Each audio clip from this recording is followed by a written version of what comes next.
Top of the important developments happening locally for your day ahead. Today, housing advocates across the state plan to ask Governor Cooper to ensure safe housing for everyone who needs it. Right now, there are 58 people living in Mecklenburg County's Quarantine Hotel. That's on University Point Boulevard. All but one of them are homeless. Now, here at Channel 9, we've received dozens of calls from people living in area motels who say they're just days away from being kicked out onto the streets. Housing advocates say more needs to be done to try to protect them.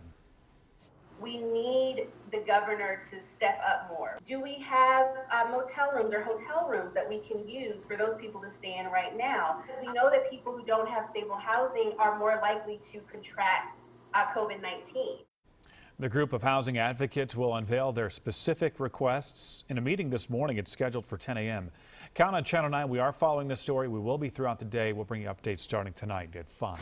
Also happening today, the U-City Family Zone COVID-19 response group is going to partner up with Heal Charlotte to feed families. Listen to this. They'll be over at Orchard Trace neighborhood from 10 to 11:30. Food trucks will be there providing breakfast for families in need. The group will also help educate residents about how to protect themselves from the spread of coronavirus. If you've got plans to maybe pick up some essentials over at Lowe's, the hardware stores, you'll notice some additional changes starting today. We've told you that the store has now painted spots on the floor to help customers keep a social distance. Well, now it plans to limit the number of shoppers in its stores at any one time. It's also increasing wages for all the workers by $2 an hour and closing early at 7 p.m. We know there are a lot of struggling small business owners in our community, so here is some really good news. Starting today, they can now apply for 2 loan programs from the Small Business Administration. This is to help during the coronavirus crisis. These are part of the stimulus package the president signed a week ago today. The first is the Economic Injury and Disaster Loan. This offers up to $2 million to help with payroll and other day-to-day expenses. The Paycheck Protection Program offers up to $10 million. That money can be used to rehire employees or pay those who continue to work through June 30th. With so many small businesses shutting their doors, North Carolina's unemployment claims surged to more than 350,000 in 2 weeks. Reporter Anthony Costura is in University City this morning to explain how this is affecting our friends and our neighbors and the steps the state is now taking to try to make them this easier to get a little bit of help. Anthony. Yeah, John, those numbers are staggering. The state says those 350,000 unemployment claims are directly related to the coronavirus pandemic, and it does not include people who may have lost their jobs but haven't filed their claims yet. And that means there could be thousands more in this already historic wave. I want to break down some of these numbers for you this morning. Those 350,000 people filing for unemployment is up more than 6,000% compared to this time last year. That's according to personal finance website Wallet Hub.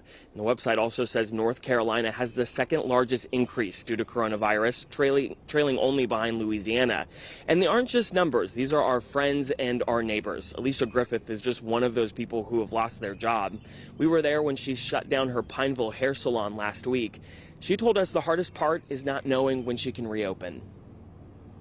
If you start talking 2 months or 3 months, it's going to break my heart. You know, it's going to be a challenge.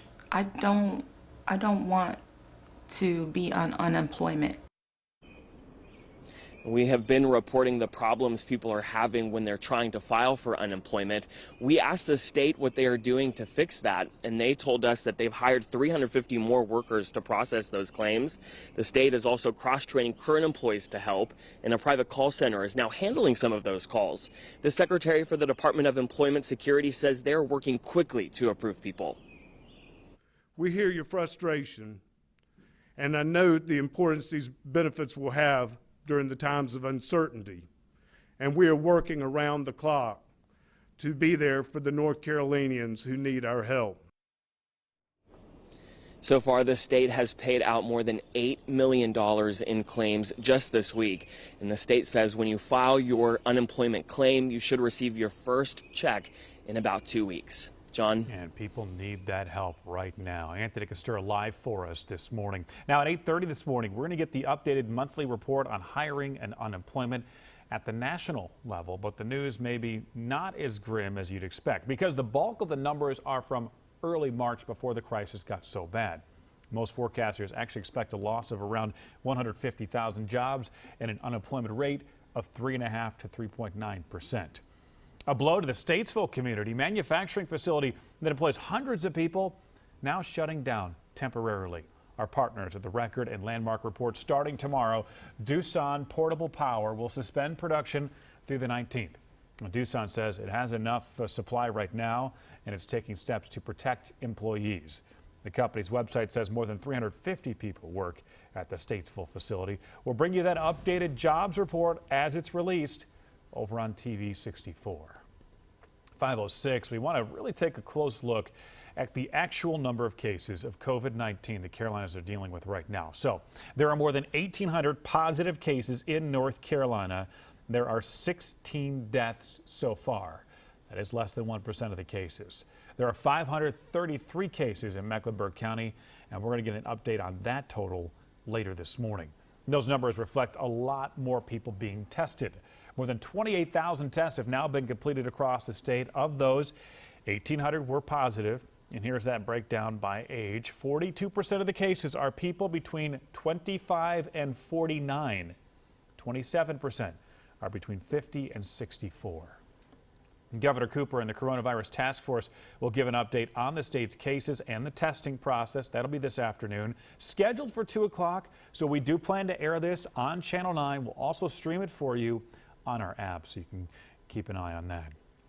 In South Carolina, there are more than 1,500 cases. York County did not report any new cases yesterday, but Chester, Chesterfield, and Lancaster counties did. Sadly, 31 people have died in the state. This is something that no one wants to think about, but we will likely see more people dying from COVID-19. Channel 9 learned that Atrium Health Northeast is now taking steps to prepare for that possibility. Viewers shared this picture outside of a hospital in Concord. You see those two large white containers outside of an emergency room. Well, we questioned Atrium Health. The spokesperson said it would be correct to call these mobile morgues. At this point, the hospital system says it's only preparing for the possibility of a large number of patient deaths. That's not something everybody wants to think about or see right now. Well, Channel 9 did follow up with Atrium. We did ask if there was a reason for the placement of these units. We're waiting to hear back on that. But again, Atrium says this is all precautionary, and how well everyone follows those stay-at-home orders will determine if they're needed. The Charlotte community is providing critical help to overwhelmed hospitals in New York. We got an inside look. This is the field hospital that Samaritan's Purse set up in Central Park. It's filled with 68 beds, ventilators, dozens of healthcare workers there. A critical care nurse from Charlotte says the need for urgent care is just overwhelming. When I got the call from Samaritan's Purse and we were talking through it, we just knew that if it were me or my husband, our son, or anyone that we love and care about, that we would hope that someone would want to go and serve and help, that someone would say yes to that call. The emergency field hospital is outfitted with specifically for the pandemic response. Staff told us they plan to remain on the front lines in New York as long as they are needed. Some really good work being done there. Well, researchers in Pittsburgh just announced yesterday they've developed a possible vaccine for COVID-19. This is delivered through a fingertip-sized patch. It produces antibodies that neutralize the virus. Researchers have already applied for FDA approval on this. They hope to start clinical trials in the next few months. Let's hope that works. Managers at Daniel Stowe Botanical Gardens in Belmont, they made the difficult decision to close temporarily because of the pandemic. And this is typically when the gardens are in full bloom. The Easter season draws in huge crowds, but since crowds are a safety concern right now, the garden is closing. They're cutting 80% of their staff. It's painful for us as an institution knowing that we have historically served in that sort of a role for people to be able to rejuvenate, not to be able to do that. Well, staff will take pictures and video of what's in bloom. They'll post it to the garden website so you can still connect with nature. We have a link to that, by the way, on our news app. One of the most well-known attractions in North Carolina also taking a big tourism hit. The Biltmore Estate furloughed 2,200 employees after temporarily closing their doors. The Asheville Citizen-Times reports that Biltmore has not closed since World War II. This is impacting everybody